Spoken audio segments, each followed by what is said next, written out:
Greetings, everyone, and welcome to another episode of the Critical Podcast. My name is Jimmy, and I am your host. And joining me this week, we've got two go-to podcast compadres. We have Mr. Joe Lieber.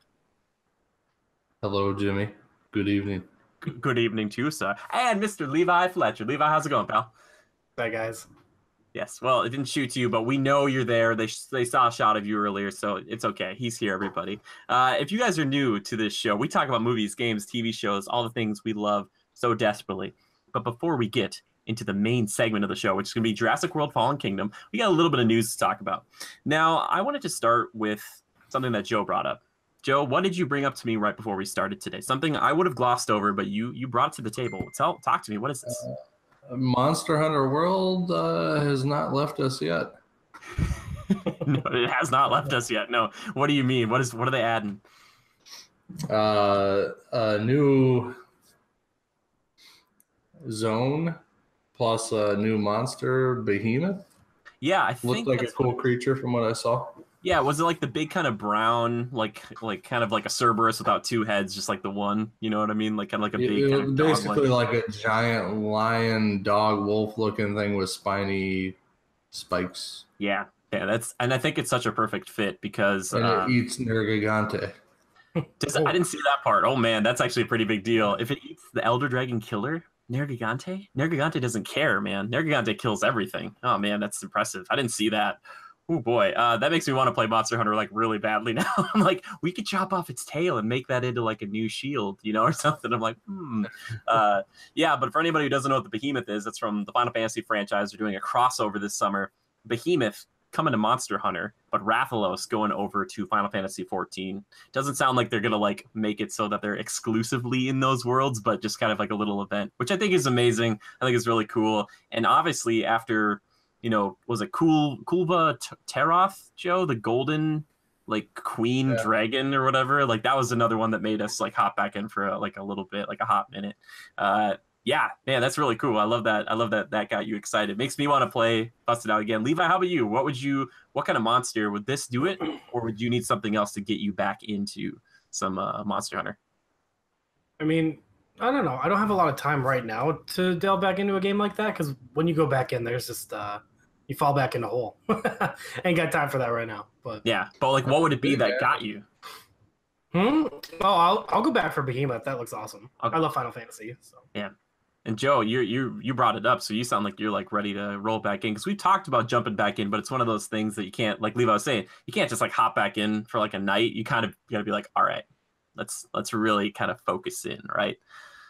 Sure. I mean, depends on how much is there. I mean, we've kind of conquered all there is to see thus far, but I know they've added in like a new, I forget the names already, the Fire Lion one. Oh, yeah. The male version of it or whatever, blue version. What's it called? I know what you're talking about. There's Kushla Daura. There's Teostra. Yeah. Bravo. Yes. Very good. What was the third one? Oh, the Elder Dragon, Valhazak. Valhazak. Yeah. Ooh, bane of my existence. I feel like, okay, bane of your existence. We all have ones that we hate. I hated, Teostra because it does that explosive, that supernova. But now that I found out that you can just shoot like a flash pod on it and it just falls out of the sky and you're like, nah, whatever. But man, isn't that impressive that a game that none of us really played, a franchise that none of us really played, and we know these weird names now? We're like, oh yeah, Valhazak. Freaking love that corpse dragon. It's like, I killed him about 30 times. So Joe is to Valhazak as like cowboys were to the buffalo. Joe's like, I'm gonna knock every one of those out of existence. Yeah, but that's actually a really cool thing. I try to think of like other cool crossovers they could do, but Final Fantasy seems like a really smart choice for like your monster design. One that would have been. Dude, I was just going to say that, Joe. I was like, if Evolve would have taken off, they could have put Goliath in this game so quickly. Oh, curses. Monster Hunter, Capcom, buy it up. Buy up the Evolve stuff right now because it's going, like, any of us could buy it. Like, we could buy it for like $5. Be like, we'll buy the IP. They'll be like, all right, we'll take whatever we can get. Oh, no, Turtle Rock. Oh, yeah. Well, Turtle Rock's still, they're good. They're a good group. I like Turtle Rock. They're wonderful. I just wish that, man, Goliath would be so perfect in that game. Kraken would be kind of OP. Oh, Behemoth would be just stellar, man. Oh man, Behemoth would be good. And then he just rolls away, kind of like their the Uragans or whatever. Yeah, that'd be pretty neat. Anyway, let's move on to another thing. Talking about monsters, new Predator trailer, a red band one. Yep, there's a bit of swearing and a bit of violence in this. We got to see a little bit more of kind of what the film is going to be about. It seems like it's going to be a reboot from what I've heard, which with the Predator stuff, I never really know. First question, Joe and I, obviously fans of Predator. Levi, where do you stand on Predator? The last time I've seen anything about this franchise was honestly Alien versus Predator, long time ago. And I actually liked that film. I mean, it was kind of critically panned, but I liked seeing the Aliens versus the Predators. So this doesn't do much for me. I mean, it's just another reboot, kind of, in my opinion, right now. But I liked the trailer. It was cool. The action looked cool in there and up to date, as it were. Yeah. Did you ever see the sequel to Alien versus Predator? I heard about it, and that hearing about it was enough to make me not want to watch it. I heard it was real bad. Yeah, well, like, Joe, I forget where you stand, because there's like the setting was okay, but there's a bunch of like stupid high school kids, and there's like this lady who's gonna have triplets, and then she gets a xenomorph face hugger on her or whatever, and then she's got like triplet aliens coming out of her. Kind of dumb. It gets a little weird, but yeah, that was a little gross, but the setting was good, the characters were good. Yeah, the high school kids, whatever, it was still kind of fun. I think it was better than the first one. Oh yeah, I love the setting in that first one though. That whole like ancient pyramid in Antarctica. I was like, that was kind of cool. But it's so isolated and kind of short.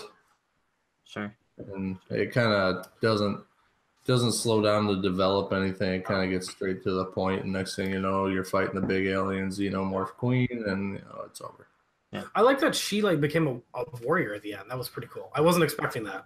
I definitely wasn't either, because usually the Predators, like, it's at the end of the movie, and they're like, I show you respect because you killed one of my brothers. But in this one, he's like, here's what we're going to do. He's like, I'm going to burn you and mark you. And he's like, here's some gifts. Here's some weapons. And like the fighting in that one was kind of cooler to me because like the standoffs were a little more intense, except in like the next one, it was like one or couple of Predators versus like tons of xenomorphs. And it was like, it wasn't the same. Right, Joe? If I remember that like correctly, I think really there was only one Predator in Colorado. Yeah, it's only one, and there's obviously a few more xenomorphs, and then there was like the hybrid thing, which it seems like in this trailer they're making potentially. I could have misread this, but are they trying to make like a human predator hybrid? Is that what's happening here? I don't know if it's human predator.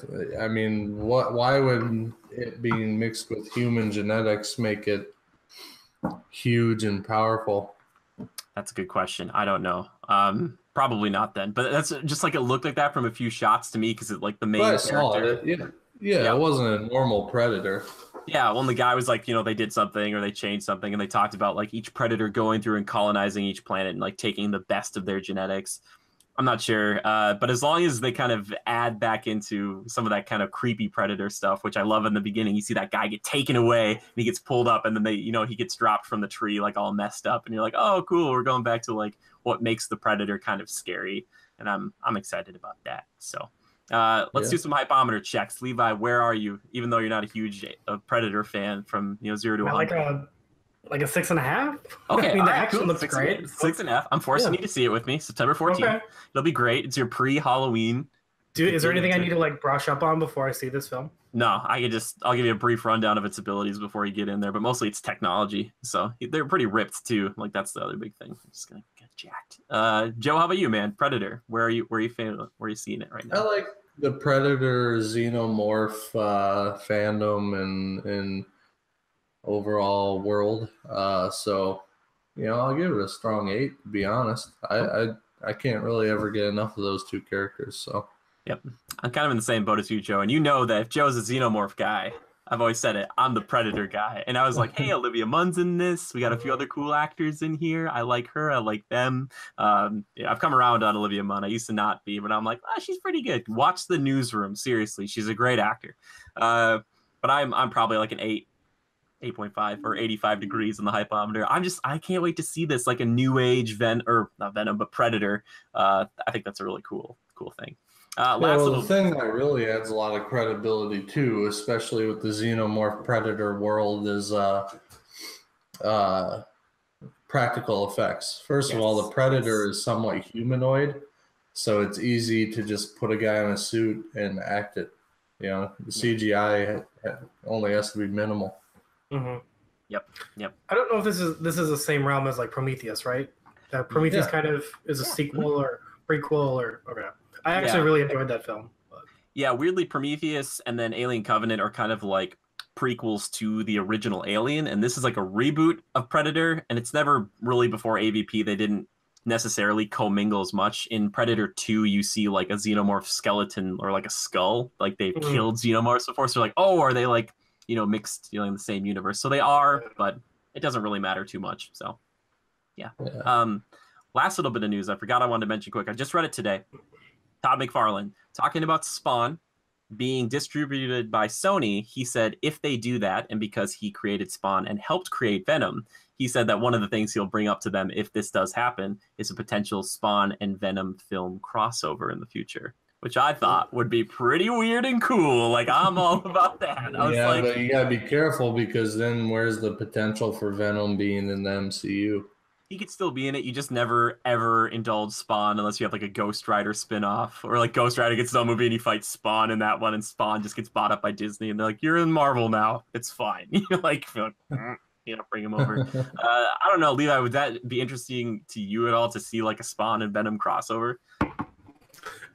Sure. I was never really a big fan of Spawn, so. Sure. Yeah. No, I get that. I just liked his powers and his look, but I tried watching his HBO Todd series. McFarlane, right? Not Seth MacFarlane. Yeah, it's Todd McFarlane, not Seth MacFarlane. I'm just picturing like, remember that one time with the xenomorph? Like, I don't want to do it. Yeah, I'm not doing cutaway jokes. Oh gosh, that would kill me. But Joe, I figured, like, you know, even though it could have some crazy ramifications, the idea and funny concept of it being a kind of an interesting, weird thing would be, I don't know, it'd be novel and different, you know, at the least. And those two fighting and then working together could be kind of cool, right? I think it would be kind of cool. I think they're a decent pairing. Yeah, at the very least. I'm like, cool, creepy monsters in black goop. I'm like, I'm all about it. But another thing that I'm more all about, more than anything else, Jurassic Park. Jurassic Park is like one of my favorite films of all time. And today we're talking about the fourth sequel, the fifth installment in this franchise, Jurassic World Fallen Kingdom, or Jurassic World 2, as you know, other people like to call it. Now, for anyone who hasn't watched one of these shows before, here's what we're going to do. We are going to briefly talk about the film and not spoil anything, just kind of give our little like feelings, reviews, maybe touch on a few things. And then I'm going to flip the old invisible spoiler switch right here, and then we are going to get into it, the nitty gritty. There'll be timestamps down below. But you know, skip over this if you don't want to be spoiled. If we want to go into the movie cold, if you haven't seen it yet, basically. I don't want to spoil anything for anybody. All right, gentlemen. Jurassic World, Fallen Kingdom. Levi, what is this movie about? Are dinosaurs basically running the world now, or do we have like a president dinosaur? You know, is that not what? Yet. We're heading in that direction. Yeah, so I'm not spoiling. Yeah, no spoiler, but no. Not necessarily running the world yet. Actually, kind of the opposite. They're on the way out. Yeah. Big question of this movie is: should we save the dinos? Should we let them go? They're not natural to begin with, so go back to the island and rescue them, or not? And we find out through the film why they do go back to the island and what they're really there for. And yeah, it was all a lie. Isla Nublar, the volcano that we never knew about. Oh, these islands that we just keep hopping back and forth to. Yes, we love our islands. Joe, for you, going into this one, another kind of massive Jurassic Park fan such as myself, after watching Jurassic World, which was kind of a letdown, how do you feel, you know, coming out of this one compared to not only that Jurassic World, but just to the whole franchise? I feel like we've already hit the climax of this saga, and the climax was with Jurassic Park. Just like it's all been downhill. Okay. Yeah, it's all been downhill since then. Okay. No, they're Critical reviews will be right back after these messages. Great. Yeah, I don't know. What are you looking for? I'm just looking for how you feel about like this. How do you feel about this now? Because like the thing you texted me when you got out of the theater is you said, I kind of want to get my money back. And I was like, whoa. Yeah, it was it was worth seeing. It's entertaining, but it's hokey. It's very fabricated. It's getting to the point where these movies are harder and harder to believe. You know, at first it just started out with, okay, we found their DNA, we spliced a little bit, we created them, we created this zoo for people to come visit. Okay, great. Setting, perfect. Circumstances, perfect. Pre-grand opening. And now here we are. Let's create monsters out of tons of DNA, not just dinosaur DNA, and let's make stupid decisions. Whereas in the first one, it's very cut and dry and believable. It's like, okay, power shuts down, believable, storm causes chaos, a guy sabotages some things because he's disgruntled and looking for money. All great. The ones after that, Jurassic World, Jurassic Park, The Lost World, good movie. Stands on its own because here you created this thing. It was all plausible. It went to hell. Obviously, now you have this situation with an island with dinosaurs, or they actually had a secondary island where they were creating them and breeding them, and then they'd ship them into the park.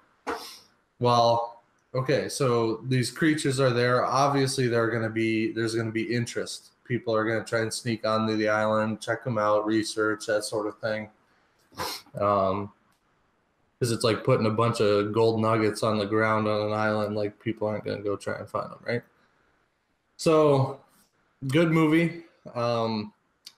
Plausible again, yada, yada. Jurassic Park 3, kind of the same note. You know, kind of repetitive to Jurassic Park, The Lost World. Am I saying Jurassic World or Jurassic Park? So Jurassic Park 3, repetitive to the second movie, The Lost World. But it was good because we get Sam Neill back and that sort of stuff. And they did a good job with suspense and terror and all that. Yeah. Still in an appropriate setting. Everything's fairly believable. But I kind of feel like that's where the well runs dry. Mm-hmm. Sure. You know, Jurassic World, okay, they restart a new park with today's technology. Okay, they could do it. They could create a safe environment and do this. And they had the science to create more dinosaurs and keep them healthy and all that good stuff. Okay, they create a Disney World for dinosaurs. Awesome. But so many things in that movie. It's got movie. like some imagery that pterodons, like Mickey's riding around on a pterodon and just bats. Yeah, exactly. You want to ride a pterodon? You can ride it. We have the technology to control them. They won't hurt you. You want to ride a triceratops? Go for it. You want to kayak among some giant dinosaurs that could step on you, flip your boat, kill you, make you drown? Go for it. Mm-hmm. Those are baby triceratops, by the way. I mean, like, look, you could ride around a camel. So Come on, that's okay. Yeah, The whatever. kayak Hokey, cheesy bullshit. But it's all just no. like there are so many things wrong with that movie that in today's world would just never fly. Like, it's called insurance. Sure. Yeah. You know? But compared to like this movie now with that one, because that one you have to really have a ton of suspension of disbelief. This one is a bit like, it's just different, you know. They kind of take away from that whole like the masses thing, right? Yeah. So now you have some stupid guy that's like, oh, I'm gonna bring them all here. I'm gonna sell them all underneath the nose of my boss and all that. Yeah. Okay. Let's ship them to California. They're up in the mountains in some mansion. Climate change on cold-blooded reptiles. They're like shocked. Joe's just dragging this. I love it. You should have done a review. Yeah, Velociraptors, since the first and second movie, they've essentially ruined. Well, okay, the first movie was the best, and they started to degrade them as it went along. But the Velociraptors have just gotten worse and worse. Now they have like a kind of kind eye. You just feel like you want to pet one. It's just all. The worst thing they ever did was that whole training of the Velociraptors and riding a Harley through the woods with them. Oh, boy. I understand that you don't like that. I always thought it was kind of cool because it's like kind of domestication, but it would take a lot longer than that. And I think it's hard because you introduced those villains, which were like the primary some of the primary villains in the first trilogy, because they were kind of always an antagonist, I should say. They weren't necessarily like villains, but they're like, I'm gonna kill this thing. They're like, I'm gonna kill it. Now it's they're kind of most dangerous because of their size, their agility, their cunningness. And now, I mean, they kind of hint at that, but there's no mysteriousness to it. There's no suspense. It's just, hey, there's a velociraptor. Look at it. Hey, full CG. Okay, I want to take the thumbnail for this podcast and make it like Joe wearing a Jurassic Park shirt and a chain around his back that he's just going through the mud. And there's like 4 pictures. There's like four chains, and it's all the 4 different Jurassic Parks he hates. And Joe's just dragging him through the mud. I'll work on that right away. Put that together, it'll be perfect. In all honesty, like none of the movies are bad. I mean, they're bad, but the fact of the matter is they all play on nostalgia. The first Jurassic Park just hooked everybody. Then the second one came out in 97, and the third one was in 2001. Yep. Jurassic World was in 15. Yes, it was. It was 3 years ago. This one here in 18. So Jurassic World did so well because it had been freaking 14 years since we had seen anything like that besides sci-fi short films, so everybody's nostalgia meter was like at a sky high about to explode. Yeah. So we all had to go see it.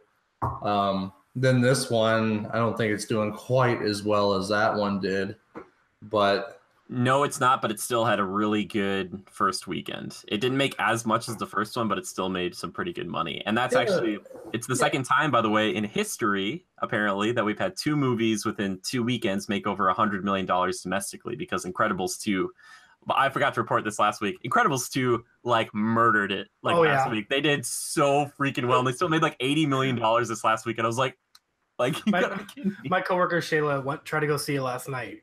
Whole night sold out. Tuesday night. Jeez. Ridiculous. Yeah, it's impressive. Wow. This movie's still doing very well too.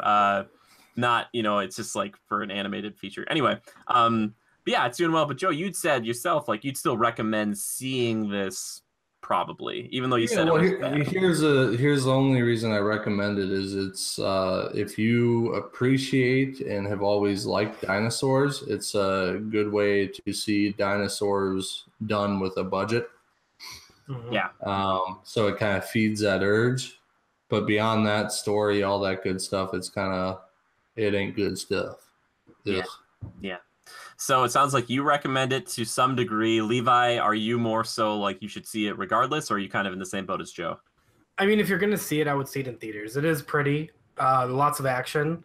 I do have some favorite moments from the film, but kind of like what Joe says, it really treads on that nostalgia factor. And a sequel to the nostalgia hit a couple years ago. So my biggest, and I was thinking about this on the way home from work today, thinking back on the movie, what am I going to say for the podcast? And I'm like, is it necessary? Was it necessary? Was it a necessary installment? Was it a necessary move to take? Because honestly, looking back on the film, and we'll talk about this through the spoilers, is where they got from the beginning of the film to the end of the film could have been done in 20 minutes instead of 2 hours. 2 hours, and I mean, for real, instead of 2 hours and 20 minutes of just retreading and rehashing story plot. And yeah, fair enough. I know for me, I reviewed it, so you guys should definitely check that out. But I'm kind of in the same boat as if you're gonna see this, it's meant to be seen in a theater. But it's not one of those movies that you'll say to yourself, at least for me afterwards, I'm not man, I want to go see it again. When we saw Jurassic World the first time, Joe and I talked about this. We saw it twice in the same day because Joe didn't know how to feel about it. I was like, sure, let's go see it again. This movie, when we left, Levi, when we saw it, I was like, yeah, I don't it didn't. I didn't walk out. I'm like, cool. I was like, I'm usually hyped up by the end of a movie, that, and you have to calm it down a little bit. Okay, wait, think about your score. And I'm like, no, we both walked out what did we just watch? Yeah, and you made a really good statement there, saying that the whole plot for this movie could be done in 20 minutes, which is kind of incredible. No one else has mentioned that, but that's very, very true. So, yeah, if you're a big fan of Jurassic Park, which I think a lot of people who are listening to this portion of it probably are, you should probably see it. There's a lot of fun, kind of more subtle nods to the actual very first film. But if there's so many of those, after a while, you're like, okay, I get it. I see what you're trying to do here. And again, you're talking about retreading on nostalgia, like Levi said, this is more of that. One thing that we didn't really talk about that I do want to mention is they do get back to a little bit more of that kind of personal horror, which is nice. Like, they didn't really fully achieve what the first film did, but it gets back to that a little bit more, where it's not like, oh man, there's like 1,000 people running away from like 1,000 pteranodons and dimorphodons. It's like, nope, there's like one super, powerful beast that's killing like 2 or 3 people or hunting 2 or 3 people. So if you like that a little bit more kind of more focused in on just a smaller group, that's what this one does. I do want to mention this too. We didn't really talk about the cast, but the cast's kind of a mixed bag. You got Bryce Dallas Howard and Chris Pratt, which I think are fine, but they're just the same characters. They don't really change at all. Yeah, so. I don't like Chris Pratt's character.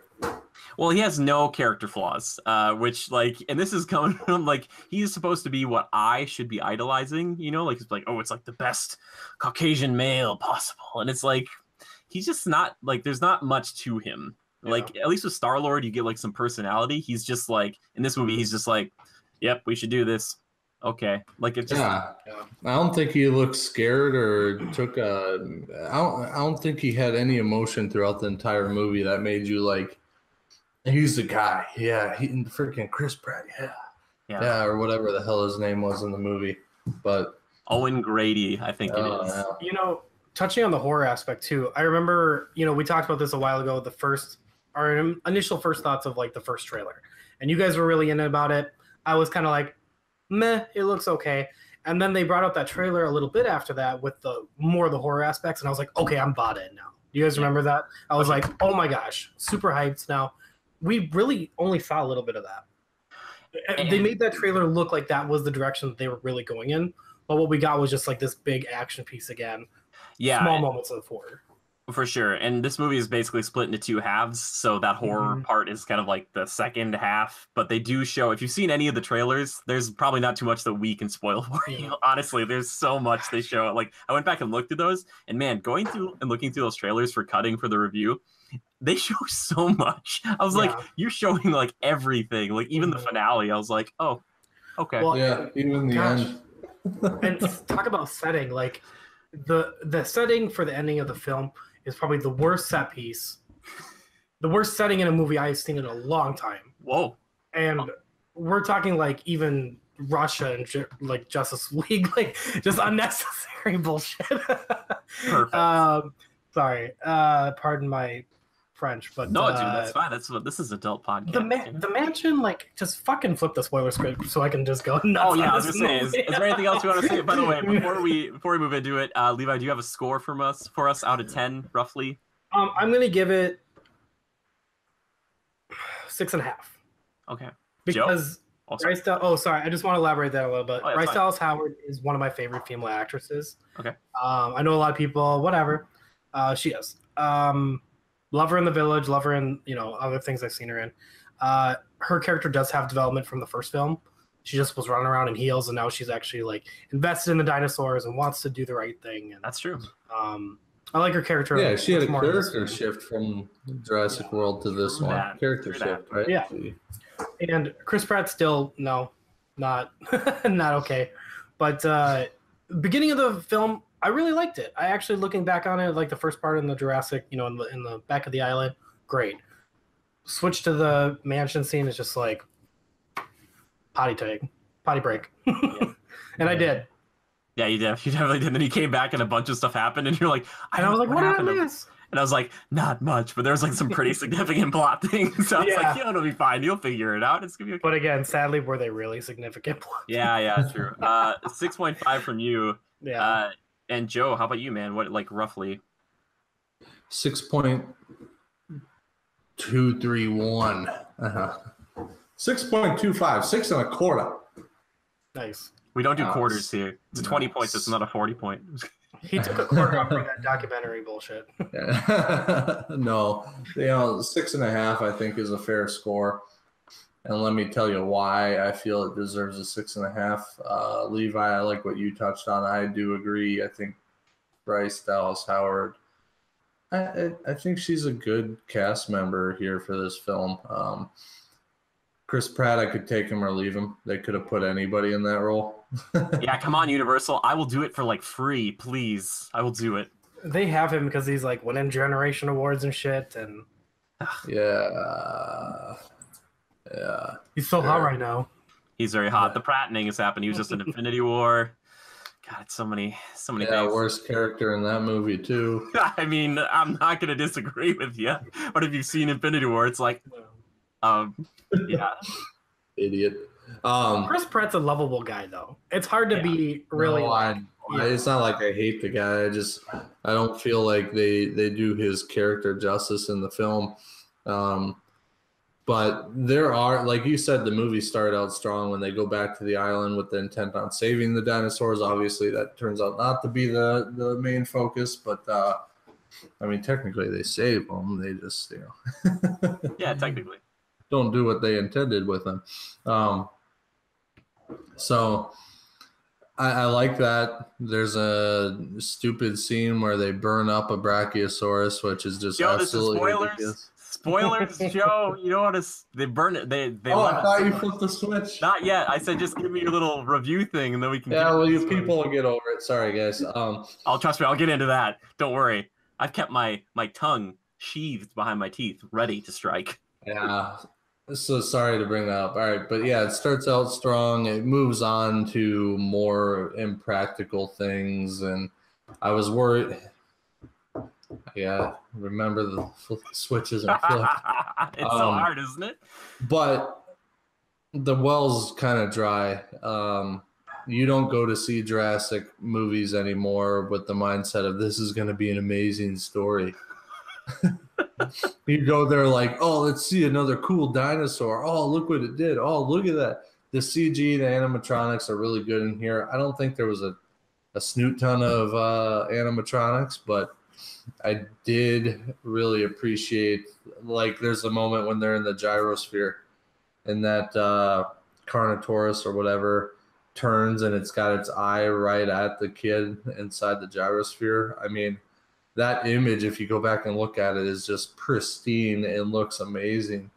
So there are some good points to this film. The budget's there. Everything looks great. If you want to see dinosaurs, you're seeing them. You're seeing action out of them. So I'm going to drop it down to a 6. We'll say -4 for the story and all the bullshit, and a +6 because I got to see a bunch of dinosaurs and it was cool. Yeah, touching on the dinosaurs, it was nice to see a lot of species we haven't really seen a lot before, like the Allosaurus and the Pachyosaurus. And Baryonyx was cool. Yeah. Baryonyx is cool. Carnotaurus, baby. Mm-hmm. Oh, yeah, the Baryonyx scene where it's coming through that tunnel that leads from the park into that control room with the lava kind of leaking in. Oh. That was definitely a cool moment. By the way, Baryonyx, do you know it's in the same genus as Spinosaurus? Oh, really? I believe that. Very closely related. Yeah, they actually tease it, I think, at the very first Jurassic Park or something. Somewhere they show that there's like a Baryonyx like on a map. Like they show that it's on a spot. I was like, oh, that's pretty cool. Oh. So it's been one of those things they've teased. Anyway, well, guys, we're going to flip the spoiler switch here. So if you don't want anything else spoiled from us, I'm going to just skip to the rest of it. Or thanks for watching. We appreciate it. We're going to turn off the power to the park. Yeah, I'm going to turn off the power. Oh, my gosh. If only I had my light switch right here, I would definitely do it, but I can't. It's okay. We need like a dinosaur coming down on your butts. Popping on you. Oh, gosh. Yeah, dude. Yeah. Hold on to your butts. Hold on to your butts. Okay. Stop! Stop! Stop!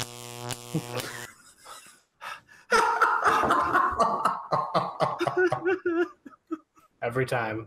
Mr. Hammond, I think we're back in business. All right, Levi, I wanted you to start this off. Why do you think the mansion's bullshit? Come on, hit me with it, baby. What a horrible set piece. What a horrible waste of time. You don't like the mansion? I thought the mansion was bad. I mean, it was cool, but no. The horror aspect, yes, but the whole rest of the film takes place there? Like, no. Yeah. No, I want to see, like, running through the woods and, like, getting eaten by dinosaurs and shit. Like, ooh, that would have been kind of cool to see them running through, like, a redwood forest and then have them deal with that, even though they kind of have that in the Lost World because they shot a lot of that, I think, in Northern California. You know, and maybe we'll get that for the third one. Yeah, exactly.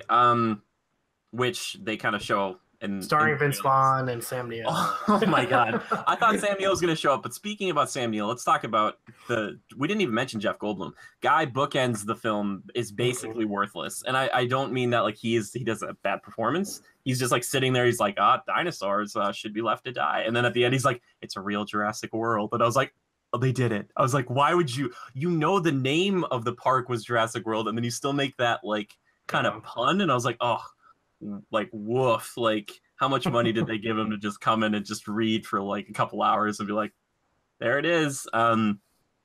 Yeah, that was not great. Well, I want to talk about some things we touched on. Joe, you mentioned the baryonyx kind of sneaking around. This is a cool thing, and they had like the lava drip and it kind of silhouetted. They did something in the beginning of the film that I thought the intro of this film was really good, even though it doesn't make like a lot of sense as to why these guys would go back there. So it's been 3 years since Jurassic World. These guys are going to go, these InGen guys, to go collect some material from the Indominus Rex out of that Mosasaurus, kind of pool. Anyway, one of the things they did, like the baryonyx, is that the T-Rex, the first time you see it, it's like a thunderstorm night, there's those things going on. And so like the flash is lightning and you can see the T-Rex like going around and like going to get this guy. And I love that reveal of it because I was like, they're showing some respect to the carnivores in this film by not saying like, here they are. It's like, I see it for like a half second and I'm like, okay, like, I'm in, because that like beginning kind of reminds you how the first Jurassic Park started on a kind of a dark night like that too. And it's like all these guys are about to die and you're like, whoa, like I think these movies play better if you don't know like any of these characters. You know what I'm saying? That's true. That's true. And that beginning sequence is really good. I just don't know how the Mosasaurus survived for 3 years on like one Indominus carcass. Like they have that thing swimming around in there, they go in a sub to go like get a tooth or a bone, and then that person, they die, but they still send it off. It still gets away, like this big kind of crazy mission. But I love that intro. That it was released? Here's the thing. I looked back on it, and I'm not sure if the island had shifted, but that tank's not connected to the ocean. Maybe you go back and watch that stuff. Like, I guess it is now. I don't know. It seems like it's like a Jaws. Oh, really? Yeah. I'd have to look back at that. Was it connected to the ocean? I was watching some stuff on it. It doesn't look like it is. I guess the island could have shifted because of volcanic activity. When they make a standalone just for that dinosaur Jaws ripoff movie. Yeah, which I don't know. I thought it was a good question though, Levi. I mean, like it's fine that it got released. I just don't know why. Like, so the guy puts in the code to shut the pen because the submarine had to go into the pen and they had to open the gate to do it. And they're like, nothing will be alive in there. So this guy's running away because T-Rex is coming after him. He drops his iPad thing. T-Rex steps on it. That breaks it, and then the gate stops shutting. I was like, that doesn't really make sense, right? Because like when you put in technically they keep going. Yeah, I was like, this is like the worst. Also, why do you have it's kind of like the Indominus Rex kind of argument, which people say, well, they have a gate there if they had to transport it or something. They need to. I'm like, but still, maybe there's better ways to transport these things instead of making like a giant gate to the ocean where you could just let your super like multi-million-dollar asset go kill things. Anyway, but I like that intro because I thought it was kind of cool, right? Kind of like I was like, oh, is this the setting the tone? It was suspenseful. It was horrific. It was all the things that we wanted. Yeah. Like I said, like Levi said, strong start. Yep, and then it gets like the exploding dinosaur island. I thought was fine. It just seems like a little much to me. I was like, I did really like that one part where the Brontosaurus is just like, help me. Okay, that is. Oh my gosh, this frustrates me so much. Okay, let's run down a little bit. All the dinosaurs are running for their lives because there's a volcano. All right, they're all jumping off the cliffs. They're all dying, but our heroes somehow manage to get away from that. They get on a truck because they've been betrayed kind of by the people they went out there to work with, which technically at this point they haven't really even been betrayed by them, just because Chris Pratt decided to charge a guy after they shot blue with some tranks, which they were supposed to do. Anyway, so they get on this truck, they fly over onto this boat somehow because trucks can do that, and they look back. There's one Brachiosaurus, the lone Brachiosaurus, maybe even the one they saw earlier. Remember that? Majestic, the wonder, but it's sad because it can't get off Volcano Island. And it's sad, and there's smoke, and then it rears up, and it's a silhouette like the first film. Bullshit, all right? No, I am not okay with that. Why would you even do that? This thing wouldn't know what's going on. And they're like, no, let's have one lone dinosaur. Everybody's going to cry. It's going to be so sad. Stupid. That's stupid. You know what else is stupid? main villain, one of them, he's really into ripping out dinosaur teeth because he's a sick son of a bitch. So what they do is have him go and take a tooth out of a stegosaurus because for whatever reason. So you're like, oh, it's a herbivore. It's vicious. I want a tooth. Bad guy is bad, right? Not only is that sick and sadistic and unnecessary completely, but then the only reason the last act of the film happens is because of the same thing. Guy later on sees that after the end of the chaos that ensues with this weird bidding war for all these creatures, that this new thing, the Indoraptor, which is like an Indominus Rex that's like shrunk down a little bit. It looked pretty cool. I think, I don't know. Do you guys like the look of it, by the way? Aesthetic wise, it was awesome. Yeah, it was cool. Okay. It's locked up. Guy tranks it twice, and then he's like, he opens the cage, goes in, and he's like, I'm going to take one of these. It's going to be perfect for the middle of my bone necklace, basically. I was like, there has to be a way to be smarter. Like Joe said, in the first film, it makes more sense. You have a disgruntled employee. There's a storm. That's why these things get out. This is just like the same thing in the last movie. Let's just like crank open some gates and be like, oh no. Like, it's like, yeah. Why? And what kind of guts does it take to like trank it and then just, I mean, yeah, you tranked it. You're like, okay, it's out for an hour. I tranked it twice right in the chest. I would never even think about it. I would never even think about going in there. After hearing all the stories of the past park, everybody dying, all that, what happened on Jurassic World, what in your right mind would think, I'm going to go in the cage with the big bad? Yep. No idea. Also, this is the big bad that they wanted to bring Blue in because Blue was going to act as this thing's mother. It was going to teach it empathy. And apparently the Indoraptor can take freaking commands more acutely than a human being. I don't understand how that makes sense. And they have it like trained with like a laser sight, and you can point the laser sight, and then you hit this little button, it makes a little noise, and then it kills whatever that is. It's like, how is that better, man, than like just anybody with a gun? Like, I just don't understand why that. I guess it's like bulletproof, kind of. Yeah, I didn't understand it either. Its hide was thicker than I don't know. It was made out of Kevlar. I think we just have to assume that this world is not the same planet in which we exist because, again, like I've talked to both of you guys about this. They show that Ankylosaurus first, and they're like, it's basically a living tank. And people are like, oh, $10 million, $20 million. It's like, okay. But it's not really better than a tank because you can't like fit a bunch of dudes in it, and he doesn't have a gun on the end of it. Problems. It doesn't have a gun. You gotta feed it. You gotta clean it up after it. You gotta clothe it. You gotta send it to college. You gotta transport it, and it's dangerous.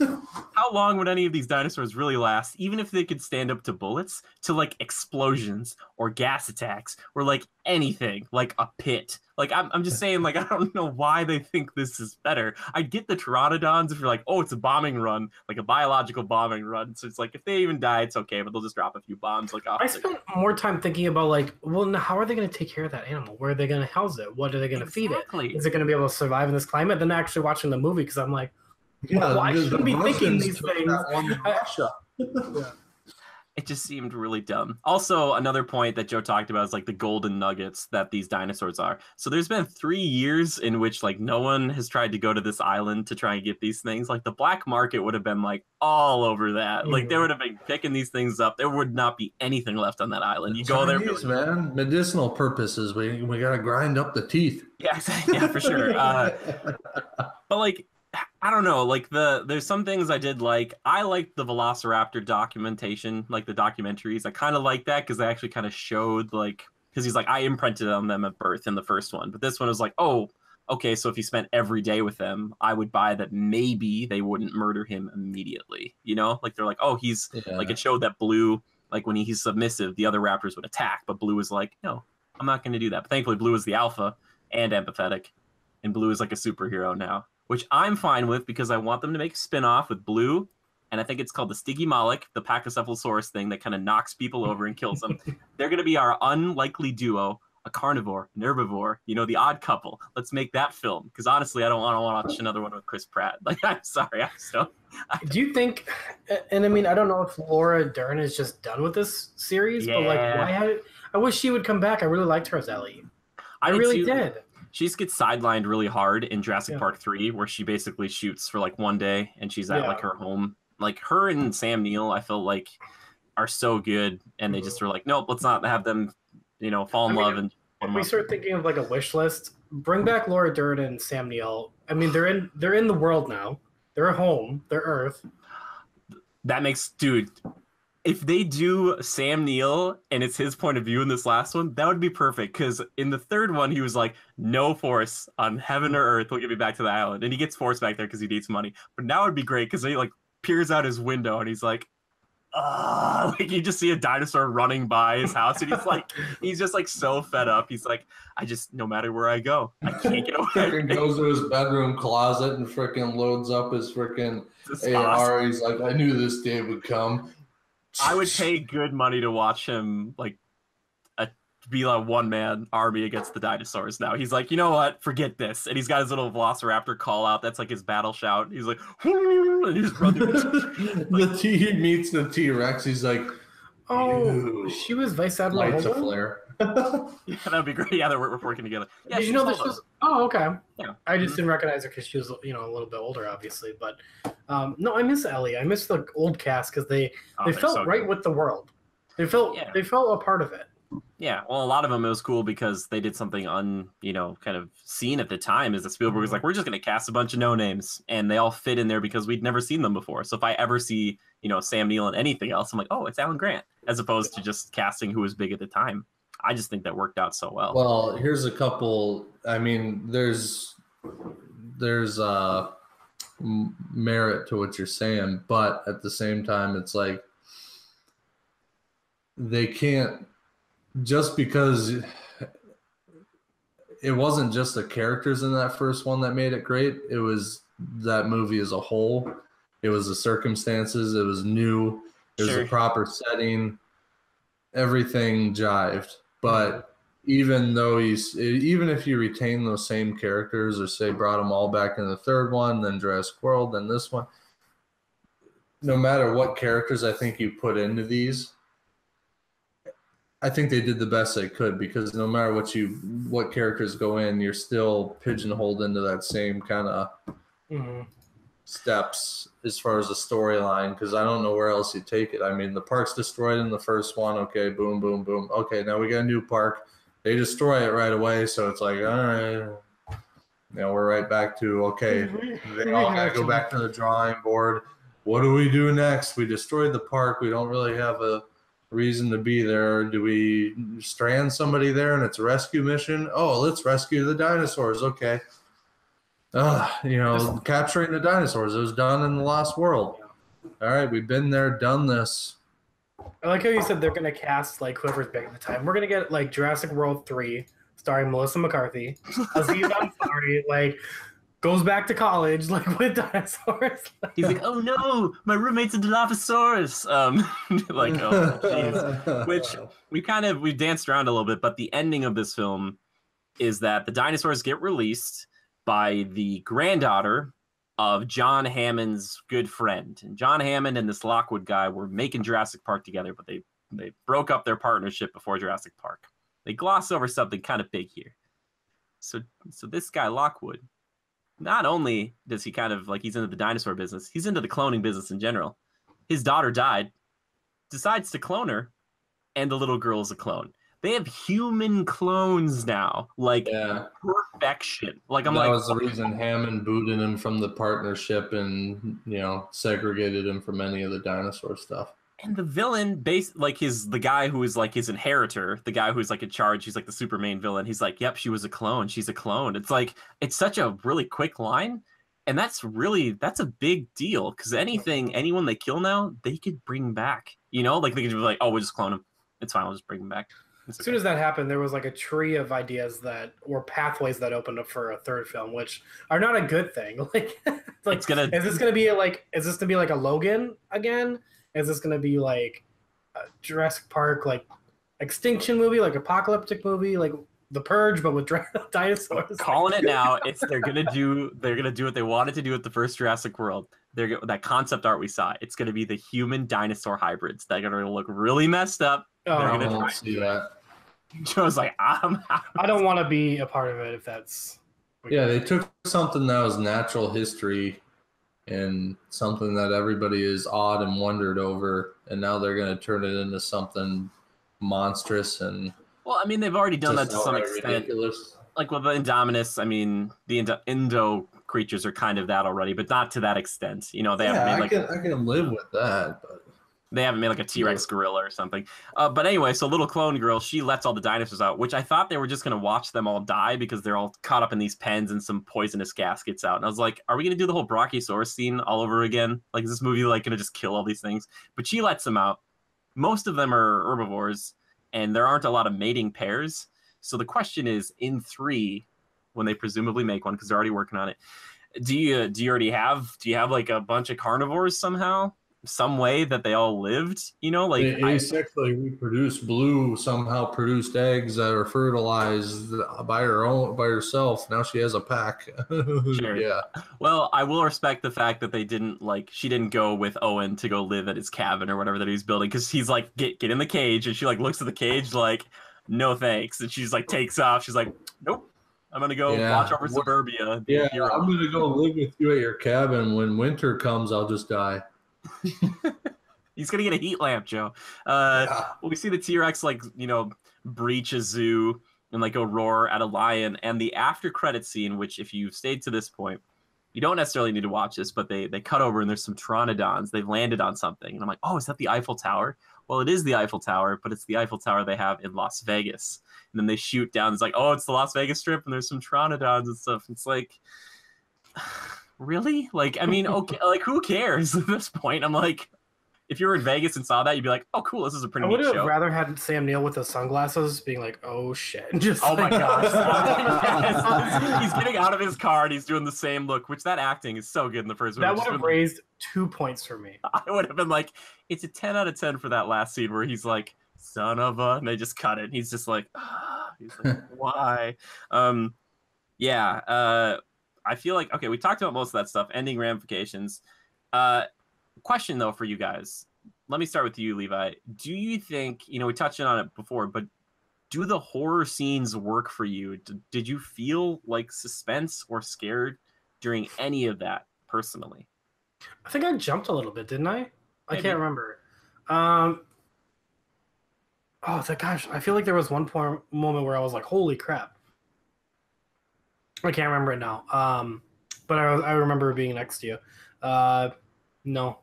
No, nothing really worked for you. How about you, Joe? Was there anything that like the horror? Because like I said, they kind of tried to get back to that that feel of the first one. Did any of that really resonate with you?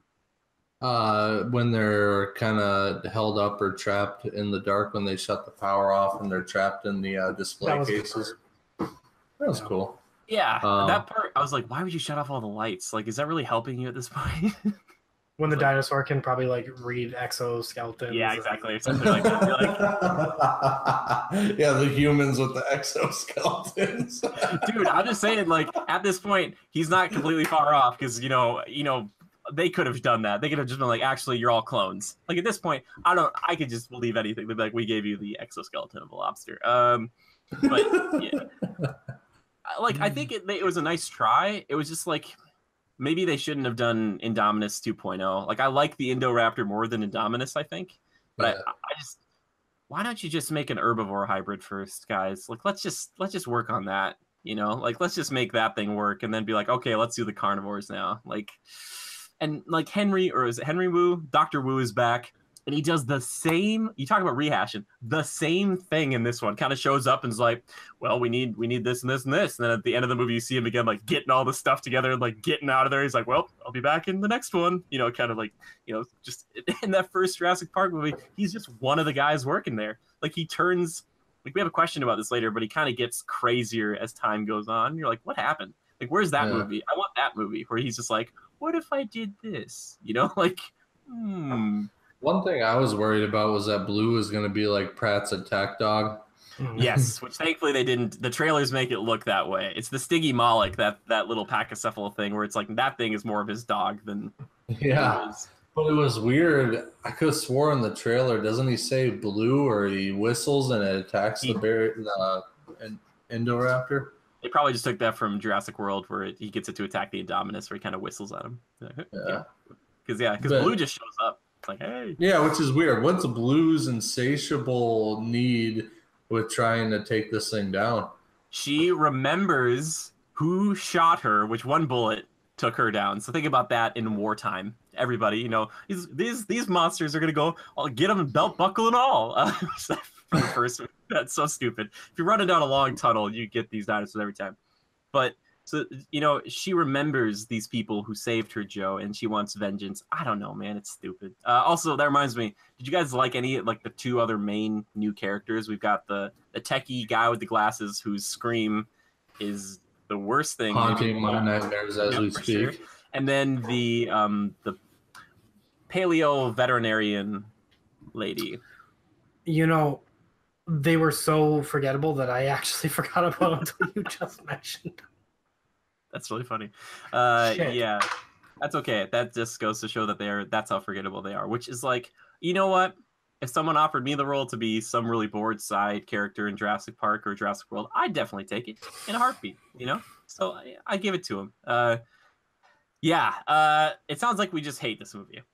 I want to talk about a few things that are good. We talked about some of like the kind of the teases of the carnivores. That intro sequence is really good. I think the look of the Indoraptor is pretty solid. And I think the cheesy comedy is okay. It's fine. Like that thing, like I was saying, like the Pachycephalosaurus thing, more or less, the Sticky Moloch, is like knocking these bad people, like during this whole bidding war for these animals, this auction, like knocking them so far that it's probably killing them, which was kind of comical, I thought. I also thought it was really funny how Chris Pratt was in the Navy at one point, but takes out 5 like highly trained guards. He like runs down this thing and he like knocks these dudes out like they're nothing. I was like, there ain't one thing wrong with you, buddy. Like he's not like dumb or anything. Like he's able to successfully get away from a T-Rex, even though he's like 2 feet from it when they're getting the blood from it at that one point. It was very like, I don't know. Like, do you guys like that stupid comedy? Like the Indoraptor hits like the elevator controls and it opens it up, and then they all like the bad guys die because they thought they got away. Like, dumb. Yeah, it's kind of dumb. Like, right? It's like some of it kind of works, but then, okay. By the way, Indoraptor smiling when it's gonna kill that dude who wants to take its tooth. Yay or nay, Joe? Yay or nay? No, Levi. Yay or no? No, either. Okay. Yeah, let's give it weird personality. It's no longer an animal. Yeah. Well, I mean, we're technically animals. What do they cook up in that lab? Animals have personalities. I'm going to push back on that one, all right? And I like that it smiled a little bit. My Lily can smile sometimes, or that's what I think she's doing. That's my goal. Plotting your downfall. Yeah, well, I wouldn't try to rip out one of her friggin' teeth. I wanted to like stand up and start swearing because this guy's like, oh, it's just he has a pair of pliers on him at all time. Dude, you are like a murderer, man. Like this is weird. Like it's very strange. I feel like this movie. The problem is the writing. I think Colin Trevorrow is still part of it. I think there's some really good things, like the look of it, like Joe was saying, I think looks really good. I think they really shot it in a really pretty way. Yeah. I just think that like they don't trust the audience to be smart. And the only way bad things could happen is when people are stupid. And it's like, do we just assume every villain is just the dumbest? Like just like, well, they got to recoup that budget. Yeah. How do they recoup that budget, you know? Just better writing. Like I think if like seriously, like we could think of a couple of ways that these things could still get out without having the bad guy legitimately open up a gate and be like, "What happened?" Like it's like it just the script overall is one of the major failures. You know, it stinks, and the dialogue rarely flowed. I felt like it was almost awkward at times. And mostly in Pratt's arena, but I think the worst part for me is how like kind of it was so paint by numbers that there's this moment where Lockwood, he's like sitting in his bed and he's like, I'm too weak to call the police on you, which is like his inheritor of his will, and he's like, you go get the phone and you call him yourself. And before they even panned to the phone, all I could think in my mind was, oh, that phone is not even that. I was like, the phone is gonna be sitting on a pillow. And the guy's going to move the phone and use the pillow to smother him to death. It was like, I put it there with my mind. Because like they shot right as I was thinking it right to a pillow. And he's like, he says something kind of evil, moves the phone and like grabs the pillow and like turns around. He's like, that's like, no. And then they show freaking Lockwood's little cane, which is just like John Hammond's with the amber and the mosquito, fall over and smash. And it was like, oh no. It's like, why Lockwood should have been in on this, man. How is this guy this old and senile that he doesn't know that there's like a freaking dinosaur auction going on in his basement? Like the 20 trucks that pulled up at night, that didn't tip you off? I'm like, how do you not know? I'm like, oh, it's so frustrating. One thing I do want to say though is the little girl, maybe one of my favorite like kid actors in all the Jurassic Park movies. I think she's up there with like Tim and Lex. She's kind of she like does bring redeeming qualities to the movie. Yeah, like I think she's kind of like a Lex temperament, but like Tim's age. But like I thought she was so much better than the kids from Jurassic World. Like Joe, we just rewatched Jurassic World recently, and like I hate those kids. Like, do you like those kids? Like, no, you kind of learn to hate them pretty quickly. Well, especially the older of the two, who's like legit, just like half of his work is just staring at other girls, going like yeah, I mean, I went through puberty too, and I was never that weird. Yeah. Oh man. I will say it was nice that they got rid of the whole like they kind of had some family drama in the background, but it wasn't like, oh, a sister is calling about getting divorce proceedings. Don't forget to run. Shut up. Yeah. Oh my gosh, that was But I liked Maisie. I thought she was pretty good, and I was like, okay, cool. Like she did a pretty good job, and I think they had to do the whole stupid like she finds the documentaries of Owen and the Raptors, so that way when she sees him later on, she's not like, oh, it's just like another person who's a bad person. It's like, oh, I know him because of it's still stupid that they have that thing open on a computer, but yeah, man, you got to get better security in that place. Like have like a hand scanner or something, because like everybody can use that keypad, even the little girl. She's like wrecking your operation. Oh man, oh boy. Key code. Question is, where do they go from here? Levi, where would you personally like to see them from this launching point? Where would you like to see them? Just kidding. No, like I said, I think it would be really cool if we brought Laura Dern back, Sam Neill, bring the cast back together, and they have to somehow help wrangle up these dinosaurs that don't belong in this new world and get them back to where they need to go. Okay. I don't know how they're going to fund it. I don't know how they're going to do it, but I'd rather see that cast than anything else at this point. Sure. Joe, how about you, man? Where would you personally like to see this franchise go besides just stopping? Well, yeah, sorry. My only option is I want them to die. I think it needs to stop. As much as I hate to say that, because I love dinosaurs, I love having the opportunity to see them for a full 2 hours on the big screen and kind of live in that. But, dude, no. They've got nowhere to go from here. First off, the T-Rex broke into a zoo. I mean, National Guard's going to come in, smoke that thing pretty quick, and they're going to feed its carcass to the lions. I don't know about that part, but anyway. That Mosasaurus is going to kill a few surfers. They're going to go out. They're going to freaking kill that too. Feed it to the sharks. Nuke it. Nuke it. I love it. It's like on the coastline, like on a fully populated beach. President Fletcher's like, you know what? Nuke it. They're like, sir, that's on our Give me the briefcase. Bring me the briefcase and my key. It'd be even better if it was on foreign soil and you're like, it'll be fine. We'll send a quick memo to whoever it is. You're like, it's fine. We saved 2 surfers. So there's nothing beached whale. Creatively, Joe, you can't think of anywhere they could go with this that you would be interested in? Because I mean, like when they put the word Jurassic in front of a film, it's like kind of making me want to go, no matter what.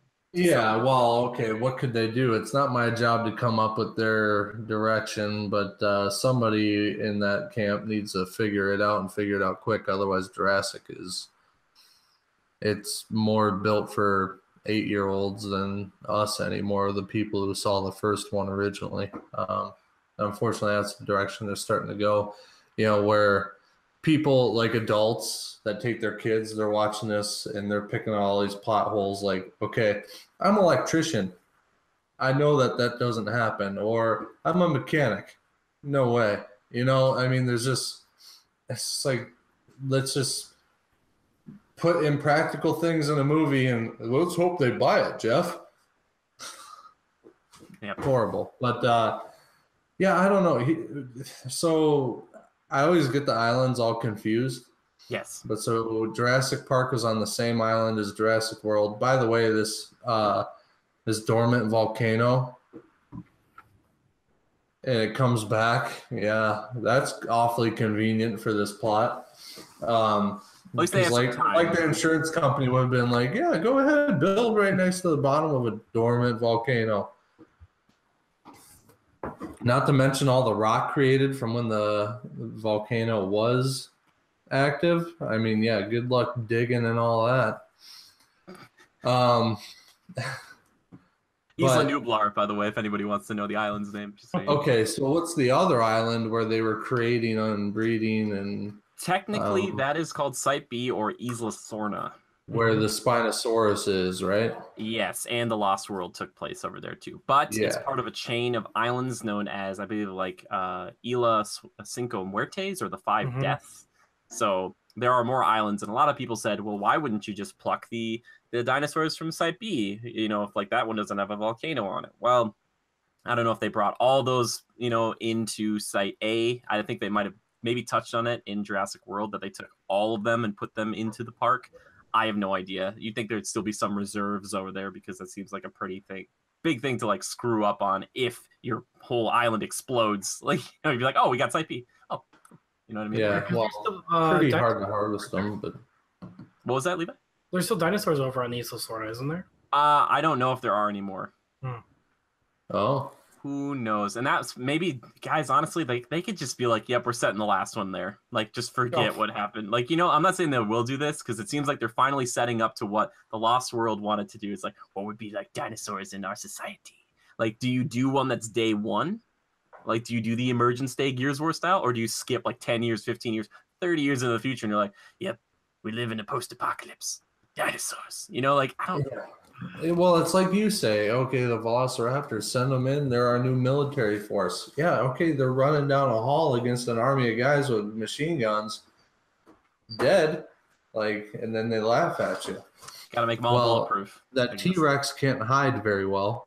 Good target, big target. Yep. Big target. It's in the middle of a zoo, which zoos are normally in pretty big metropolitan areas. Okay, so kill the T-Rex. Velociraptor will die eventually or get found if it's in a populated area and killed, die of old age, etc. All the herbivores are too big to hide. Which they probably wouldn't kill those ones. They'd probably just integrate them into zoos. Honestly, like they'd be like, "Oh, we have a Brachiosaurus at the Chicago Zoo now." You know what I mean? I mean, you might be right. Probably more like the San Francisco, or no, probably more like the San Diego Zoo, but. Dude, they can make enclosures, Joe, all right? They can do it. They can make enclosures for anything. They got a Komodo dragon up here in Minnesota, all right? It's not like that thing's dying every winter. Like, it's still around. Speaking of Komodo dragon, if that is related to a velociraptor in any way, anyhow, a Komodo dragon, I've seen freaking National Geographic videos where those things will chase guys up trees. Like, they don't give up. Yeah, they're hungry. Yeah, I mean, if there's an opportunity for food, they don't turn it down. Sure. We got to domesticate Komodos. But we will domesticate Komodos. We will train them. Dude, that's how wolves used to be. In thousands of years. We just need thousands of years, Joe. We just need it. We can do it. We just got to reverse engineer the chicken into a velociraptor and then domesticate it. It's so simple. So easy to do. But yeah, where are we going with this? I guess I want to see them take it back to the dinosaurs' turf and keep it there. This whole bringing it to the mainland and, oh, they're loose in the city. Gag me with a spoon, bro. Yeah. Horrible. I think they're going to spin this off into a Jurassic universe. The first one will be that spin-off idea of the odd couple with the carnivore and the herbivore fighting crime together on the side. I think we do a Jaws kind of like movie where you have the Mosasaurus and you have a great, like, a merry little band of maybe men and women who go out and they're like, there have been some mysterious deaths out here on this island, and then they go out and they do that shot of the boat and it's just like just way bigger. They're like, I think we're gonna need a bigger boat. You just cut it, just see if people like that trailer and then make the movie. If people are like, or people are like, this is stupid, they're just like, that's fine, it's just fine, you know. So there you go, there's two ideas for you. And then the last one will be the successful zoo that is doing pretty well. It's like we bought a zoo. They're finally solving. They're in the black. They're doing really well. And then the last 10 minutes is that T-Rex bursts through and attacks their lion, and they're like, oh no! Like, that's how you end that. Simba, no. Jurassic Zoo. No, that'll be where Disney starts the Lion King. Simba slays the T-Rex. Disney's like, take that, Universal. Yeah, man, they showed just too much in these trailers. Yeah, it's a mixed bag, honestly. There's some really cool stuff in here, and it's the best way to see these dinosaurs at a quality level. And there were some really cool animatronics, like Blue being like when they were working on Blue, and they're kind of fixing Blue up. That was like a full animatronic. They had like a T-Rex in the cell that was all animatronic. It was like, oh, cool! Like you guys, that's so good. You finally. What about the Indoraptor? Was there any animatronics there? I don't think so. Sadly, I don't think. Know. I feel like at one point or another there might have been. I want to think there was. The problem is, like, you think they would have used it, Joe, when it's like sneaking over to get the little girl in the bed. Like they would have had the snout be like the T-Rex in the Lost World. Just do the same. Like, I don't know why she jumped in that bed. Anyway, and that thing was desperate to get her. It's like, I will crawl on a stormy night up and over this roof, and I will get you. It's like I'll get there eventually. Yeah. It's got sonar. It's got sonar. It's got everything. It knows all the things. I would have thought it would be great at the very end if freaking Bryce Dallas Howard would have just shot Chris Pratt because she puts the laser pointer on him to get like the thing to jump onto the glass. Yeah, but then the perspective was weird there, so I thought, why is she pointing at him? He's gonna duck and it's gonna hit the girl. Yeah, exactly. She's like, oh, I'm sorry, I should have shot at the ground. Like, what were you thinking? She doesn't. They're not military. You know, they're not trained, man. They don't know what they're doing. Yeah. Oh, by the way, funny little thing at the end. Rexy gets to come in and co-op murder the bad guy with the Carnotaurus that I'm pretty sure is the one that she took down on the island but did not kill. Because the Carnotaurus comes in to get him, and then, oh, Levi, you jumped at that part because the T-Rex comes in out of nowhere and takes the guy, and it's like a really quick cut, and it's really loud because it's like, and you're like, whoa, whoa, and it like takes it and they kind of split it in half like the dude, and you're like, oh, that did scare me. I was like, what the hell? Yeah. The Carnotaurus and the T-Rex were like, we're working together, kind of. You know, I thought it was really cool when, they've shown it, and it's one of the major movie poster shots with the T-Rex with its foot up on the Carnotaurus in the field. That's really cool. I just hate that they showed it because that would have been so cool in the theater to see. Could be like, oh, wow, like this is such an amazing shot. Like that shot's really cool. I know, and they capitalized on it too early, and it was to get people in seats. But which I get, it's a business. It was beautiful. When it walked off, it was kind of weird. I don't know what it was about it, but the way it walked off was kind of like. How did they even save that thing from the volcano? They captured that thing and like those guys are really good. They're like they go around, they're just like sniping. Like was the Baryonyx even saved? Am I nuts? And that thing was trapped in the lava room. That was like that control room. I don't know how they got it. Like, I think it might have been they were in pairs. Maybe they caught the other Baryonyx or something. Yeah, but we'll give it to them on that. Yeah, just more of like that intro scene. I know it doesn't make a lot of sense, but I like the dark and stormy night. Like those InGen guys wouldn't have gone on a dark, stormy night. If they went in the middle of a sunny day, they'd be like, oh crap, that Mosasaurus is definitely still alive. They'd be like, let's wait this out, boys. You know, like yeah.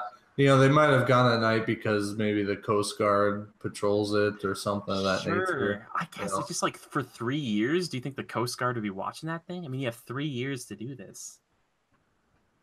Well, there'd still be dinosaurs there, so yeah, they patrol it, make sure nobody goes there. Oh, I just mean, like, do you think every day for 3 years, like, the Coast Guard is like, we're watching this spot? You know what I mean? Like, nuke the island, like Levi said, just nuke it. Well, and it's InGen, right? Isn't InGen watching over it and kind of military force behind it? And... Yeah, I don't know, but they kind of had to get like a kind of a Black Ops team to get on that island. Yeah. It seems strange, but you're right, Joe. Maybe it would have been nice if on comms they would have been like, okay, cool, guys, we have 2 hours to do this. Like they're coming, like they're coming. Like, oh, okay.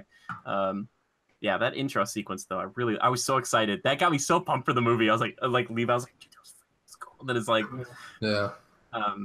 Yeah. In all honesty, when it comes out or it's available, I may buy it. Yeah, shame on me for supporting something I didn't like a lot, but fact of the matter is Jurassic World has been one of those little things where if I'm bored and it's on TV or maybe one night I flick it on just to decompress, it's like, oh yeah, the dinosaur is so cool. The storyline, I kind of take it or leave it. I just go with the flow, and when the Velociraptor part comes up, I just fast forward. But yeah, I mean, this one was enjoyable to a certain extent. You don't feel too much of a connection or get that feeling of awe or ominous feeling from any of the dinosaurs other than the Indo, because essentially you just see them all the time. They're all penned up and they're all there, and it's almost too much. Yeah. And You think all those guards, they'd have people watching like the trucks or the actual pens, but every time our heroes are around them, there's like no guards nearby. Yeah. They're all just like, we're taking a That's ridiculous. You know, I was reading other reviews to see if other people felt the way I did, and I mean, I was pretty certain people would, and most of the reviews are hovering right around 50%. I mean, people are basically saying the same things we are. Like, it started off strong. They liked where it started, and then it just kind of spirals from there. And then they basically end with this,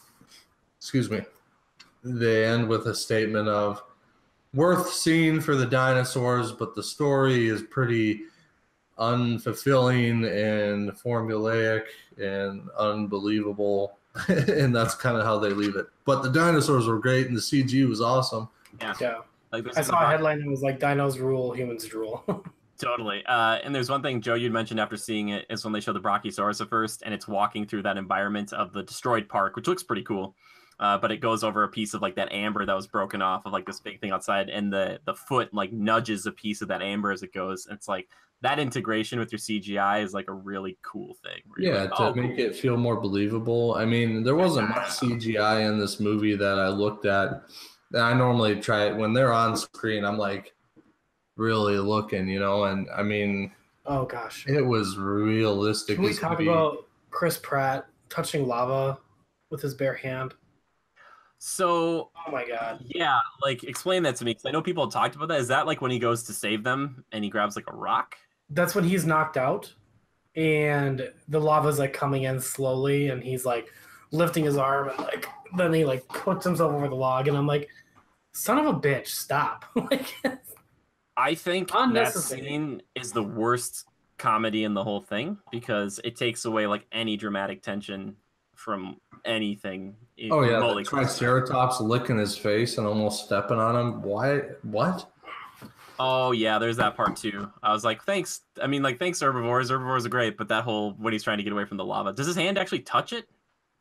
I think it's the hair is off a little bit. I don't think he like dips his hand in or anything. But it would be so extremely hot though. Like, it's not like something where like, oh, that's kind of annoying. But I mean, okay, it would be like if he touched it for a second. Okay, it's a bad burn, but it's not like he's gonna start on fire and die. I mean, well, yeah, it's just that like, but even then, there's got to be some sort of cry for pain, or at least his hand should be like really be like, and that should be part of the rest of the film. It's like in Ocean's 11 when their little their grease man gets hurt and his hand is hurt. Like, that is a big thing later on. Like, this movie, it's like, he's fine. He's the hero. He's fine. It's like, he's tough. He's fighting dudes later on. It's like, kills me. Yeah, we're gonna have another question or two about this, but let's just wrap up, our conversation about this right now. But yeah, it seems like, again, we're torn. We want to love it, we just don't. There's some cool things. Hopefully they'll make the third one better. I think it just comes down to writing and just kind of setting up the plot better, because the first Jurassic Park was the most believable, and that's where Joe said it's like at its peak. It's just gotten less and less believable from there, especially the fact that Jurassic World even existed in the first place after people knew about the first one and they acknowledged it in Jurassic World. I don't think they'd ever make that place. They'd be like, no, it's an insurance nightmare. Like, no one's going to make this. Like, it's so stupid. They should have started with Jurassic World. They should have just done a reboot, honestly. Like, Jurassic Park should not be associated with Jurassic World. That's the sad part. They should have just completely rebooted it and been like, this is the first park ever, and then gone from there. Because we can't separate ourselves from the two. There's not that divide, and they keep calling back to the old ones. Yeah, well, I mean, I understand it probably took a ton of money to create Jurassic World, and the buy-in from investors and insurance companies is like, well, okay, we have the money and the technology, we can make it better, we can do it right. Okay. Sure you can. Yeah, but then it doesn't happen naturally or organically like it did in the first one. It's based on stupid decisions, a fat security guard, and yeah. Well, and here's the question: who is the one who bankrolled Jurassic World? John Hammond. At the end of Jurassic Park, he's like, you know what? I don't want to do this anymore. In Jurassic Park, like The Lost World, he says that these creatures need our absence, not our help or whatever. Yeah. He's learned his lesson. What happened in like 10 or 15 years where he's like, you know what? Let's try it again, but bigger. And it's like, Hammond, what are you doing? Hammond wouldn't have done that. Like, He would. He would have been that's a good point. Hammond would have been out, baby.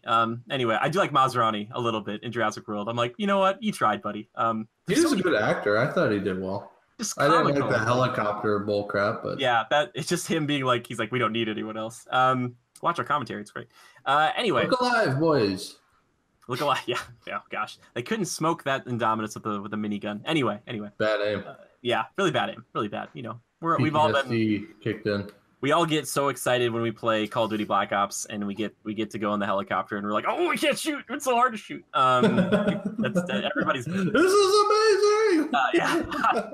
Well, now, boys, it's time to move into that segment of the show. Oh, by the way, before we get into that segment, I just want to say, if you guys have a review or any thoughts on Jurassic World Fallen Kingdom, please leave them here or please tweet us them anytime. Like, we want to hear about this from you because we want to know if you loved it, hated it, where you feel. How you feel about it now. Anyway, it's time to move that part of the show that I like to call, Levi likes to call, Joe likes to call, that we like to call. Joe, hit me with it. Timekillers. Levi, hit me with it. Time magic? Time killers. Jimmy, hit me with it. Timekillers. Yeah, we're doing it. It's a trifecta. Because you guys are both here and we don't normally have that, so everybody gets it's triple down. Anyway, Levi, what are the games, movies, TV shows you've been killing time with besides Jurassic World Fallen Kingdom? Playing some Pokemon Quest, Pokemon Go, Pokemon Yellow, watching Pokemon again. No, just heavily into Pokemon right now. Dude is into the Pokemon hot tub up to his eyeballs and is so happy. He's like, I can't breathe, but this is where I'm but Pikachu, yeah. Yeah, I'm just replaying the games on the 3DS. Yeah, I'm trying to think of what else I'm killing time with. We're playing some Divinity. Occasionally, yeah. Playing some, about once a week, which I feel like is a good amount. I feel like it keeps it fresh. Once every other week, it seems like right now. Yeah. Yeah. So, but yeah, that's pretty much it for me. Joe, how about you, man? What have you been killing time with, buddy? A lot of bass fishing, getting sunburnt, and nothing but For Honor. I love that you're playing For Honor. Like, it warms my heart because when I get you to buy a game and you're like, I don't know if I'm going to spend a lot of time here, and the fact that you went back to like a year and a couple months later, I'm like, all right, good deal. Like, why are you playing For Honor, man? It's just a good time. Drew and I get in there and really mess some kids up. Yeah. It's just, it's strategic. It's skill-based. I mean, it's not like a first-person shooter. You have to concentrate, and it's just got good style, and it's addicting. I mean, as you level up and customize your character, it just makes it feel all that more. It just feels better and better as you keep going, and when you beat somebody that's ranked higher than you or something of that nature, it's just like, yeah. And there's technicality, is that the right word? Yeah. It's just very technical, and it's simplistic but technical based on it's a move sets, Yeah. And they're supporting it, which is great. Ubisoft is the one company I think about right now that, besides maybe like a Blizzard, who really supports the hell out of their games, and I really applaud that, because like a lot of these games, they could be like, Division or For Honor didn't do super well, like they sold all right, like Division sold really well, but they're just like, whatever, Ghost Recon, but they're like, nope, we're gonna keep supporting these games for so long. It's like, even though like Division 2, like a lot of people are kind of on the fence about, they outlined their first year plan. They're like, here's 3 big DLCs and they're all gonna be free. It's like, oh my gosh. So if they ever make another For Honor or another Ghost Recon or Splinter Cell or whatever, like, that game is going to have like a year and a half, 2 years after that, where they're like, yep, here's more stuff, like here's free stuff, here's other stuff, and you're like, oh, it's substantial.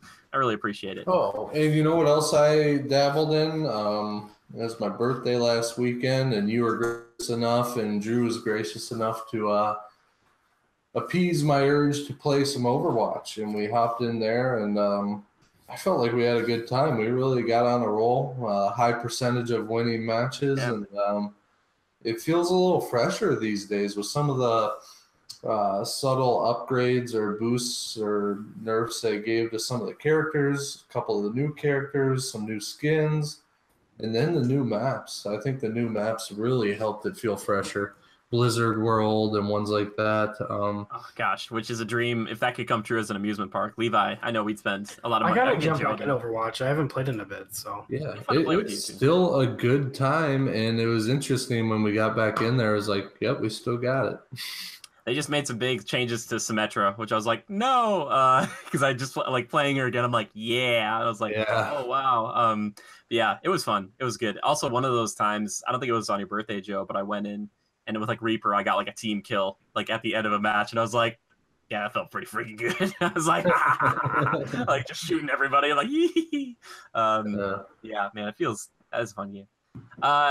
You know, on my end, I've been playing some Jurassic World Evolution. I've been streaming it from time to time, and that's just a fun game to kind of, you know, complement all the Jurassic stuff that's going on right now. And I do enjoy it. It gets a little annoying at times, but it's still pretty fun. Annoying at times how? Just there's a lot of timers. It feels kind of mobile-ish where you're like sending these things out and be like, oh, wait 2 minutes. And a lot of it's like trying to figure out how to make your park get up to 3 stars out of 5 so you can go to the next park. And each new park introduces some new issues. So a lot of that, and trying to figure out, like, for certain dinosaurs, like how much they need this much grassland, but this much forest. But if you get too much, then they get angry. And then if they get too angry, they try to break out. It's just like, And then once in a while, like, it's a really calming game. But then they're like, oh, 3 things got sabotaged at the same time. Better fix it. And you're like, oh, God. Like, so it's like. Sabotage. Yeah, like people are just like turning off power stations. They're like, no. Damn you, Dennis. Yeah, exactly. There's a lot of Dennis Nedrys. I'm like, why? I'm not even underpaying these people. Like, it'd be one thing if I could, like, change their wages, but I don't even know who these people are. I gotta start threatening to feed them to the Tyrannosaur. Yeah, but the game looks really good, and I really enjoy playing it. So if you ever want to come hang out and see it, it's pretty fun. I did a review in progress on it, so if you want to know more about it, if you're kind of on the fence, it is a full price game. So if you're into park sims, then yes, and in Jurassic, yes. But if you're not, then no. Besides that, just finished the most recent season of The Flash, which I know Joe just watched. Oh yeah, me too. Yeah. Fun show, easy going. I like how that show like legit is brighter than Arrow. Like they just shoot it in like a happier way. There's like more kind of like it's a in light. all honesty, Arrow and Supergirl just give up now, guys, because they suck. I just don't like. I don't like them that much. I tried to go back and watch Arrow the same way I did Flash, and I was just like, nope, not having it. Watch this season of Arrow; it's a little bit better, I think. Even though I can't stand Felicity when she gets angry, but I'm starting to not like the main actor, Stephen Amell. Stephen Amell, yeah. But he's so ruggedly handsome. Yeah, that's about it. There's a little more to him. He's kind of like a Chris Pratt kind of guy, though, where he's just kind of like he's the best. Yeah. At everything. The Flash gets awfully cheesy at points, but I mean, it is what it is, and I can put up with it. And most of the time, it's enjoyable. Sometimes I feel like Barry Allen's just a dipshit. But... yeah, he's kind of dumb, even though with all that power. Joe, just do me one favor. If you don't watch all of Arrow, go find the episodes in this season. One is like called Deathstroke Returns. There's like 2 episodes or 3 that Deathstroke is in it, like legit Deathstroke. It's so good. So watch this guy on a like a T-rated show or whatever. He's like, there's like blood and stuff. He's like running people through. He's just like cutting people down. I was like, yes, give me that TV show. Give me Deathstroke TV show. Come on. I'd be down for that. Come on. It's like, guys, let's go. Please, CW. I will pay good money to watch the Deathstroke TV show. Manu Bennett is great. Sorry. Anyway, but I've been watching Flash. I probably want to watch Supergirl. Check out Legends of Tomorrow. CW doesn't pay for us. It doesn't pay me to do this. Anyway, we're moving into the last segment of the show, community feedback and questions, my favorite part. And this week I asked people what they thought of Jurassic World Fallen Kingdom. Jack, our friend Dat Jackman, he says, probably my least favorite of the Jurassic Park franchise. It was just really bland story and character-wise. It did set up something that could be interesting, but we don't know yet. Very true. Very true. And I think a lot of other people haven't really seen it yet. We get to move into the questions, this is a fun I wanted to ask you guys. And Levi, I'm going to start with you on this one. This is from our friend at the JStrum over on Twitter. He asks, Dr. Wu, is he from Jurassic Park? Is he, an evil man, or is he just concentrating on the science and doesn't care about the ramifications in these sequels? #Critical Podcast. Levi, do you think Dr. Wu is a bad guy now? Or is he just a scientist? No, I don't think that he's a bad guy. I feel like he truly does have the science at heart because he cares about what he's creating. And he cares about, he's like, hey, this is what you told me to create. This is what you're telling me to do. And he just cares about the product. Sure. Joe, how about you, man? Do you think he's a bad guy? Do you think he's a villain or like a hyper-focused scientist? I should have specified. Because I was a scientist and I wasn't like that. Sorry, who? Dr. Wu, the guy who's like, behind the scenes, Yeah. who's making stuff. No, I don't. I think he prides himself on his work, and he thinks he's doing something amazing, so that kind of blinds him. But yeah, I feel like he could make some better choices, but I don't think he intentionally wants to be like a murderer monster creating bad person. I think he just like goes too far, and then he finds out about it later, and he's like, "Oops, that was like not what I meant." Because like when they talk about the Indominus having camouflage capabilities, he's like, "Really?" He's like, "Oh, that's kind of cool." Like he didn't think it was going to get out and murder a bunch of people, but he even says himself, he says, "Oh, I think I remember what you said. You said it has to have more teeth."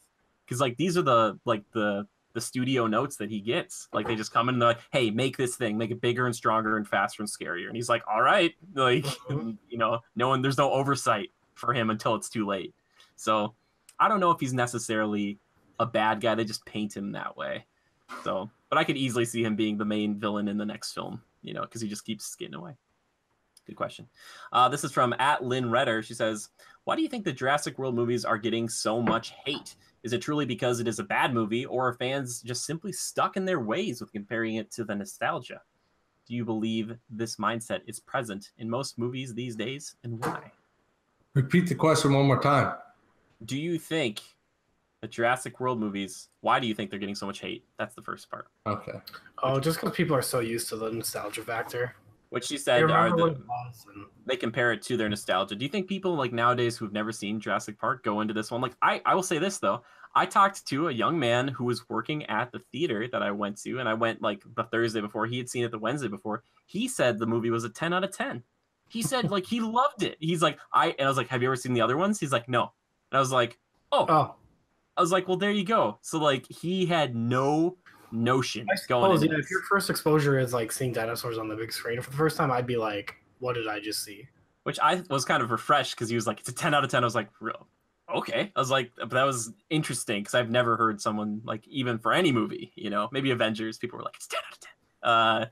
But yeah, that's, I don't know. I guess there's a lot of nostalgia. I mean, look at me. I'm wearing a flippin' Jurassic Park shirt. Of course, there's nostalgia for me.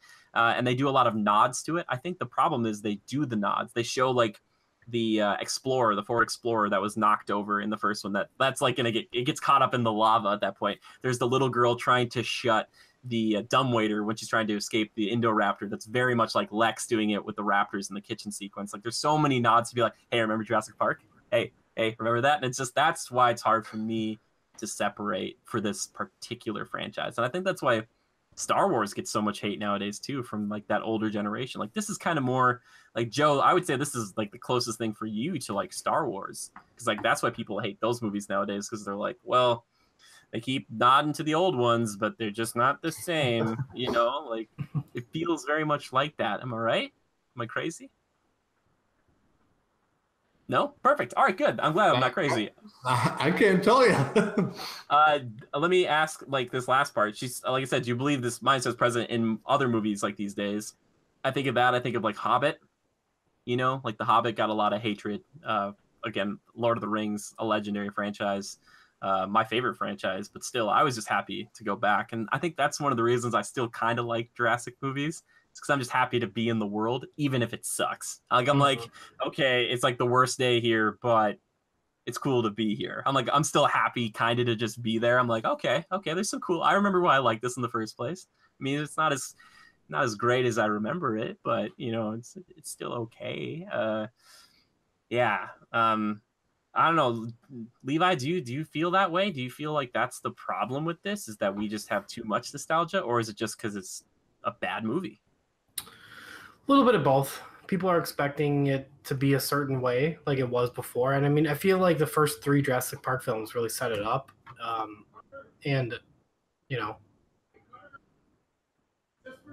Yeah, that's what you think. Well, Joe, you said from the beginning though it's been just going downhill. So do you feel like maybe it's just like they had the great idea in the beginning and then it's just kind of lost steam ever since? Mm-hmm. No, it's just hard to find a creative avenue to take it in. You know, that first one was kind of, like I said, I felt like it was a climax. It was just a perfect circumstance, a perfect storm, all the perfect scenarios come together to make one hell of a plot.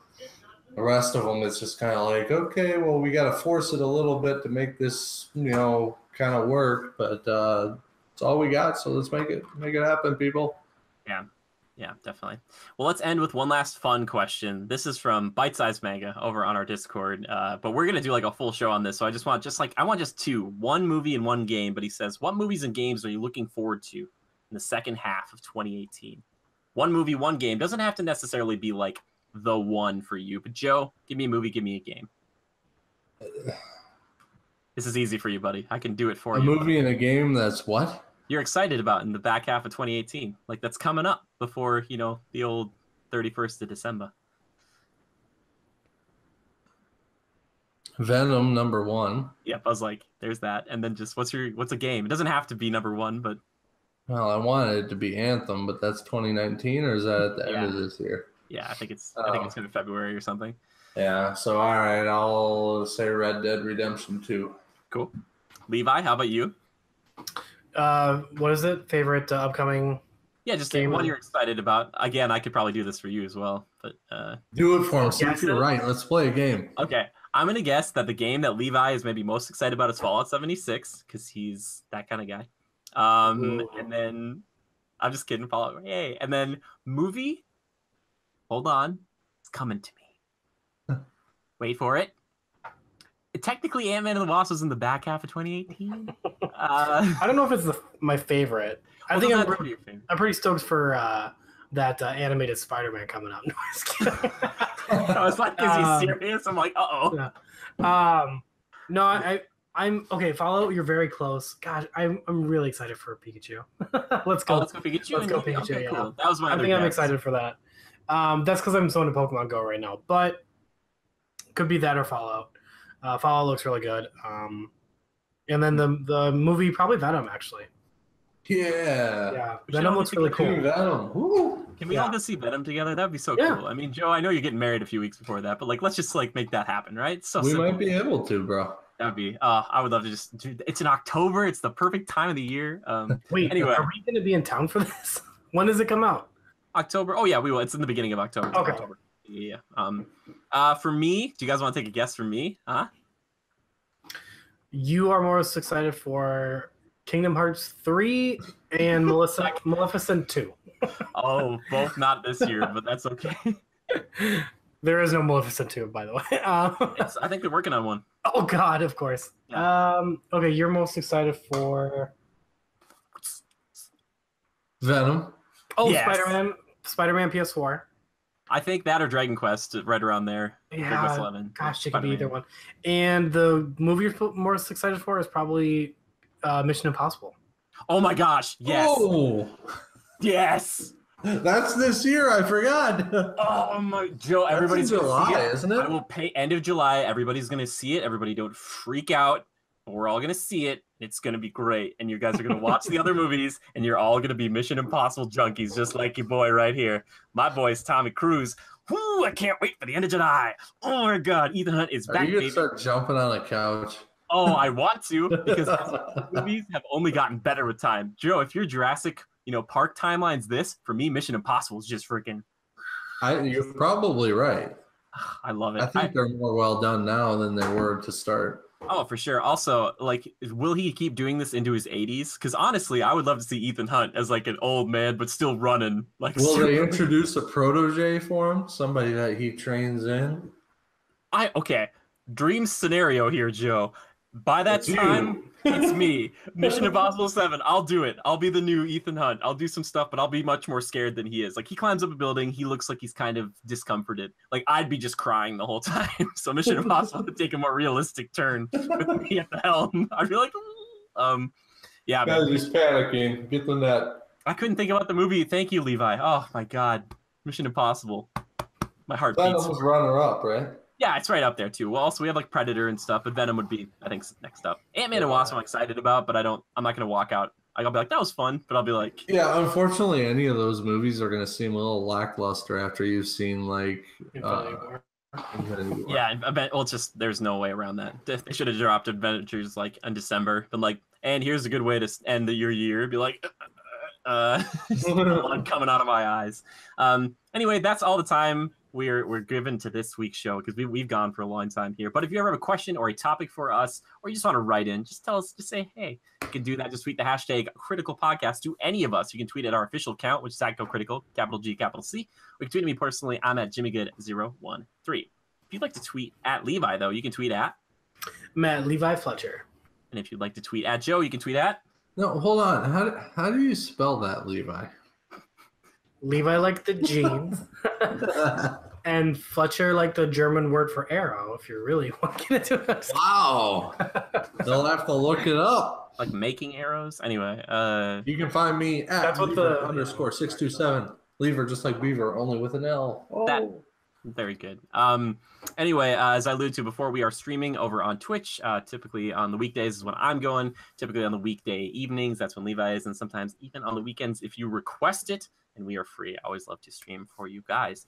I want to thank a few people. I want to thank This Is Dale for our theme music and the one and only Yorin Evers, the guy who does pretty much almost all the art you see here on the channel, except for Mono Imano. That's a different thing. But Yorin's working on something right now, and he wants me to talk to you about it. It's a little comic he's been working on. This is the synopsis. When David opens a mysterious box that transforms his arm into an alien weapon, he at first uses it for good to right the wrongs of his high school. But as more of his body is transformed, he finds that playing God comes with its own set of new, self-destructive perils. And he said, at its core, it's like Venom meets Chronicle. So it's a comic that is on its way. He's working on it, and eventually it'll show up, and hopefully I'll even be able to show like an image of it sometime, and you'll be like, ooh. So if you want to see updates on that, check out Yorin's Instagram, at Niraj28, and then at Jade Circle Art. He's over on Twitter and stuff. So you find the Twitter, you'll find the Instagram. It's just wonderful. You should just follow him because it's incredible. Like, follow all of us, obviously, but follow him too because he's great. But if you want to support Yorin, even though he's not doing commissions right now, and you want to support us, you want to allow us to, get better tech, go see these movies, get these games, and play them for you, review them for you, and talk about them, do this show, and just, subsist as we do. Consider donating to us over on patreon.com/criticalreviews, where you can get some of that Yorin Evers art, where you're an avatar with your beautiful face on it. And you can support us at the same time. It's so good. Or you can share us with a friend. That's great too. Or just leave us a good review on iTunes or something. I don't know how many people are using this through iTunes. I know some people are. Thank you guys. Thank you, Joe. Thank you, Jimmy. Thank you, Levi. I want people to see your faces. Thank you, sir. That was very good. Well, I didn't say. But anyway, you can thank. You didn't hit your hand this week, Levi, which is great. I had to bring it up for last week. Oh. Yes, yeah, there it is. Yeah, perfect. I love it. It's such a good noise.